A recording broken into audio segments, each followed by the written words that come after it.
Uncle বলল, বুঝতে পারলাম। তুমি যখন আমার বিল্ডিং এ থাকো, তোমার জন্য তো আমি এতটুকু করতে পারি। আচ্ছা, আমি খোঁজ নিচ্ছি, পরে তোমাকে জানাবো। এরপর আঙ্কেলকে ধন্যবাদ দিয়ে চলে আসলাম। আঙ্কেল অনেকবার বলেছিল, কিন্তু আমি চলে আসছি কারণ উনার যে মেয়ে আমাকে দেখলে তো একদম আমাকে শেষ করে দিবে, বাসা থেকে আউট করে দিবে। তাড়াতাড়ি চলে আসলাম আমি আমার রুমে।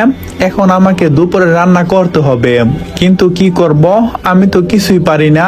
তাই মোবাইল বের করলাম আর ইউটিউব দেখে রান্না করতে শুরু করলাম।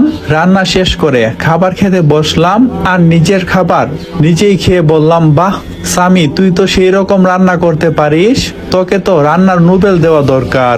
আসলে তরকারিতে লবণ কম হয়েছে, সাথে হলুদ, তাই বললাম, বাহ কি সুন্দর রান্না করতে পারি। এভাবে সেই দিনটা কেটে গেল। পরের দিন সকালে রেডি হয়ে অন্তরকে নিয়ে স্কুলে ভর্তি করে দিয়ে আসলাম। তারপর বাড়িতে আসলাম আর সোজা নিচের রুমে চলে গেলাম আর আঙ্কেলকে একটা কল দিলাম আর জানতে চাইলাম কি অবস্থা, মানে কোনো খোঁজ পাইছি কিনা। তারপর উনি বলল, আগামীকাল সকালে তোমাকে ইন্টারভিউ দিতে যেতে হবে। তা শুনে আমি অনেকটাই খুশি হলাম, কলটা কেটে দিলাম। এখন আল্লাহ আল্লাহ করে চাকরিটা হয়ে গেলেই হই।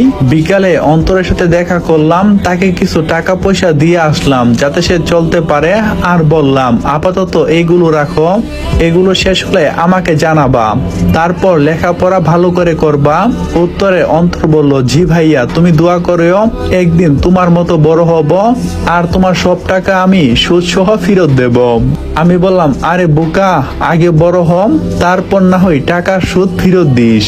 তুই বড় হ, তোর জন্য আমার দোয়া সব সময় আছে। তারপর তাকে বুঝিয়ে শুনিয়ে সেখান থেকে চলে আসলাম। বাসায় এসে রাতের জন্য রান্না করতে শুরু করলাম। হঠাৎ ফোনে একটা কল আসলো, ফোনটা রিসিভ করলাম। ওই পাশ থেকে বলল, এই শোনো, এত পরিচয় দিতে পারবো না, আমি স্নেহাম, আর এখনই তুই বাজারে যাবি আর আমার জন্য এক প্যাক সিগারেট নিয়ে আসবি আমার রুমের সামনে।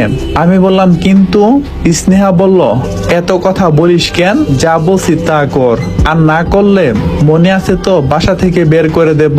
আমি বললাম, না আপু, এখনই যাচ্ছি। তারপর ফোনটা কেটে তাড়াতাড়ি বের হয়ে গেলাম বাজারের দিকে। এই মেয়েটা কেমন, আগে জানতাম ছেলেরা সিগারেট খায়, কিন্তু আজ দেখি মেয়েরাও খায়। তাহলে কি শহরের মেয়েগুলো এমনই হয়? যাই হোক, এসব ভাবতে ভাবতে দোকানের সামনে চলে আসলাম আর দোকানদারকে বললাম, মামা এক প্যাকেট সিগারেট দেন তো। দোকানদার বলল, কি সিগারেট মামা? আমি তো জানি না কি সিগারেট খাই, ওই মেয়েটা তো আমাকে বলেনি, তাই ওর নাম্বারে আবার কল দিলাম, কল রিসিভ হচ্ছে না। এখন কি করি, কি সিগারেট খাই, কি সিগারেট নিয়ে যাব ওই মেয়েটার জন্য? তখন দোকানদারকে বললাম, মামা যে সিগারেট সবাই খায় বেশিরভাগ, সেই প্যাকেটটাই দেন। তিনি একটা প্যাকেট আমার হাতে ধরিয়ে দিল। হাতে নিয়ে দেখি স্টার সিগারেট। এই প্রথম আমার হাতে সিগারেট নিলাম, কখনো নেওয়া হয়নি, তাই কেমন একটা ফিল হচ্ছে। তাই আর দেরি না করে তাড়াতাড়ি স্নেহার দরজার সামনে সিগারেটের প্যাকেটটা রেখে আসলাম। আপু, আপনার সিগারেট নিয়ে এসেছি। ভিতরে কোনো সারা শব্দ আসছে না। আমি সিগারেট রেখে নিজের রুমে চলে আসলাম আর আবার রান্নায় মনোযোগী দিলাম। একটু পর আবারও ফোনটা বেজে উঠল। স্ক্রিনের দিকে তাকিয়ে দেখি আবারও সেই নাম্বার, মানে স্নেহা কল করেছে। এক প্রকার বিরক্ত নিয়ে ফোনটা রিসিভ করলাম। তখন ফোনের ওই পাশ থেকে বললাম, এই দরজা খুল আর বাহিরে আই। একটা কথা যেটা আমার আগে বলা উচিত ছিল, আঙ্কেল আর আন্টি গ্রামের বাড়িতে গিয়েছে আর স্নেহা যায় নাই।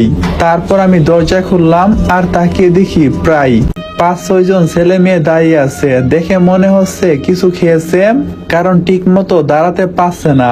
সবার সামনে স্নেহা দাঁড়িয়ে আছে, হাতে সিগারেটের প্যাক। তখন স্নেহা আমার মুখের উপরে সিগারেটের প্যাকটা ফেলে দিয়ে ঠাস ঠাস করে 2টা থাপ্পড় মারলো। এই ফকিরের বাচ্চা, এটা কি সিগারেট আনছিস তুই? তুই আমাকে কি ভেবেছিস আমি ফকিন্নি? যা সিগারেটটা নিয়ে যা, আর এই নে টাকা। তোর কাছে সিগারেট কেনার টাকা নাই, কারণ তুই ফকিন্নি। এই নে, এই সিগারেট তুই খা। আমি বললাম, কিন্তু আপু, বাহিরে তো বৃষ্টি হচ্ছে। তাহলে আমি কি করে যাব? স্নেহা বলল, সেটা আমি জানি না, কিভাবে যাবি? 10 মিনিটের ভিতরে সিগারেট নিয়ে আয়, না হলে এই বাসা থেকে বের করব। আর এই বাসা থেকে কি তোকে পৃথিবী ছাড়া করব? তারপর তারা তাদের রুমে চলে গেল, দরজা বন্ধ করে দিল। আমি বোকার মতো দাঁড়িয়ে রইলাম, বাহিরে প্রচুর বৃষ্টি, ঘরে ছাতা নিয়ে যাব। তারপর মনে পড়ল ছোট সময়ের কথা। একদিন বৃষ্টির সময় আমি রাস্তায় ছিলাম, তখন এক দোকানে দৌড়ে গিয়ে পলিথিন মাথায় রেখে অনেক কষ্টে বাসায় আসছিলাম। তখন নিজের রুমে গেলাম, 2টা পলিথিন নিলাম, একটা মাথায় রাখলাম আর একটার মধ্যে টাকা রাখলাম। তারপর দৌড়ে একটা দোকানে আসলাম আর সিগারেট চাইলাম। ভিতর থেকে একজন বলতে লাগলো, দেখছিস বর্তমান যুগের ছেলে মেয়েরা কিরকম, এত বৃষ্টির মাঝেও সিগারেট নিতে চলে আসছে। এসব শুনে অনেকটাই লজ্জা পেলাম, জীবনের প্রথম এসব কথা শুনছি। আমি কখনো এসব খাই নাই, কিন্তু আজকে আমাকে এসব কথা শুনতে হচ্ছে। তারপর সিগারেটটা নিয়ে পলিথিনের ভিতরে ভরলাম, দৌড়ে চলে আসলাম, একদম ভিজে গেছি। তার আগে রুমে গিয়ে জামা কাপড় চেঞ্জ করে স্নেহার রুমের দরজার সামনে গেলাম আর সিগারেটের প্যাকটা রেখে তাকে বললাম, আপু এই নেন আপনার জিনিস। আর তখন আমি আমার নিজের রুমে চলে আসলাম। জানি না ওরা ভিতরে কি করছে, যে যাই করুক তাতে আমার কি, কারণ ওদেরকে কিছু বলতে গেলে আমাকে আর আস্ত রাখবে না। তারপর আমি আমার মতো রান্না শেষ করে খেয়ে ঘুমিয়ে পড়লাম, কারণ আগামীকাল একটা ইন্টারভিউ আছে। পরের দিন সকালে ঘুম থেকে উঠে ফ্রেশ হয়ে রান্না করতে গেলাম, হঠাৎ দরজায় কেউ নক করলো। তখন দরজা খুলে দেখলাম স্নেহা মেয়েটা দাঁড়িয়ে আছে। আপু কি হয়েছে বলবেন? স্নেহা বলল, এই নে তুই এই টাকা নিয়ে আমার জন্য খাবার নিয়ে আয়। আমি বললাম, সরি আপু, আসলে আজকে আমার একটা ইন্টারভিউ আছে সকাল 8টায়, তাই আমাকে যেতে হবে, এমনিতে লেট হয়ে গেছে, যদি খাবার আনতে যাই তাহলে আরো লেট হয়ে যাবে।